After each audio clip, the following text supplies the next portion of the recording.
राधे राधे दोस्तों। गणेश जी विघ्न विनाशक व शीघ्र प्रसन्न होने वाले देवता हैं। अगर कोई सच्चे मन से गणेश जी की वंदना करता है तो गौरी नंदन तुरंत प्रसन्न होकर उसे आशीर्वाद प्रदान करते हैं।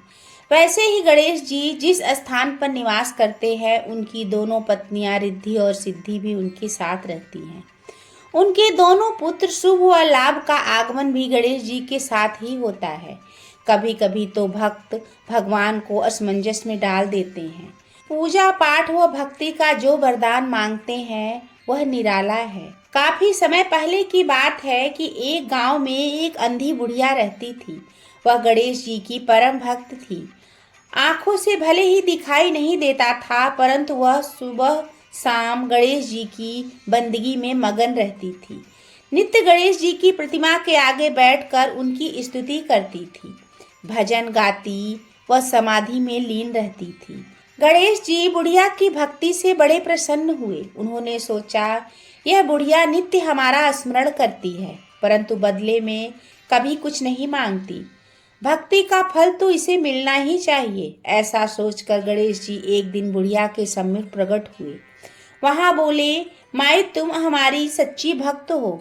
जिस श्रद्धा व विश्वास से हमारा स्मरण करती हो हम उससे प्रसन्न हैं। अतः तुम जो वरदान चाहो हमसे मांग सकती हो।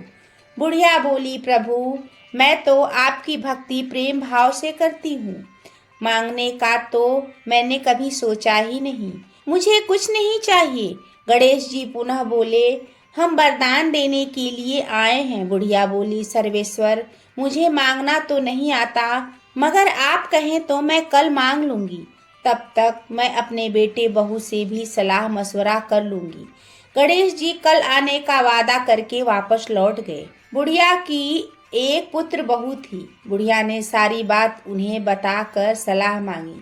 बेटा बोला, माँ तुम गणेश जी से ढेर सारा पैसा मांग लो, हमारी गरीबी दूर हो जाएगी, सब सुख चैन से रहेंगे। बुढ़िया की बहू बोली, नहीं, आप एक सुंदर पोते को वरदान मांगो, वंश को आगे बढ़ाने वाला भी तो होना चाहिए। बुढ़िया बेटे और बहू की बातें सुनकर असमंजस में पड़ गई। उसने सोचा, यह दोनों तो अपने अपने मतलब की बातें कर रहे हैं।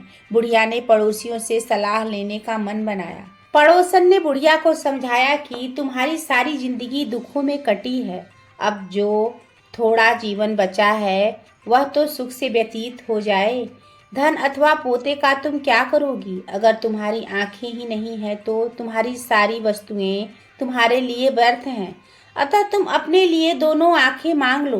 बुढ़िया घर पर लौट आई। बुढ़िया और भी सोच में पड़ गई। उसने सोचा, कुछ ऐसा मांग लूं जिससे मेरा बहू और बेटा सबका भला हो।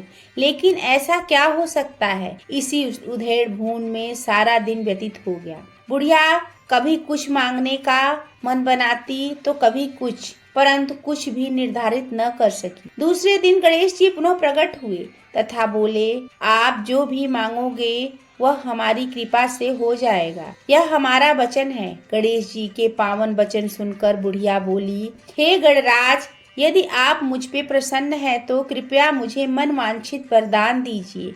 मैं अपने पोते को सोने के गिलास में दूध पीते देखना चाहती हूँ। बुढ़िया की बातें सुनकर गणेश जी उसकी सादगी व सरलता पर मुस्कुरा दिए। बोले, तुमने तो मुझे ठग ही लिया। मैंने तो तुम्हें एक वरदान मांगने के लिए बोला था, परंतु तुमने तो एक वरदान में ही सब कुछ मांग लिया। तुमने अपने लिए लंबी उम्र तथा दोनों आंखें मांग ली, बेटे के लिए धन व बहू के लिए पोता भी मांग लिया। पोता होगा, ढेर सारा पैसा होगा, तभी तो वह सोने के गिलास में दूध पिएगा। पोते को देखने के लिए जिंदा रहोगी तभी तो देख पाओगी। अब देखने के लिए दो आंखें भी देनी ही पड़ेंगी। फिर भी वह बोले, जो तुमने मांगा वह सब सत्य हो।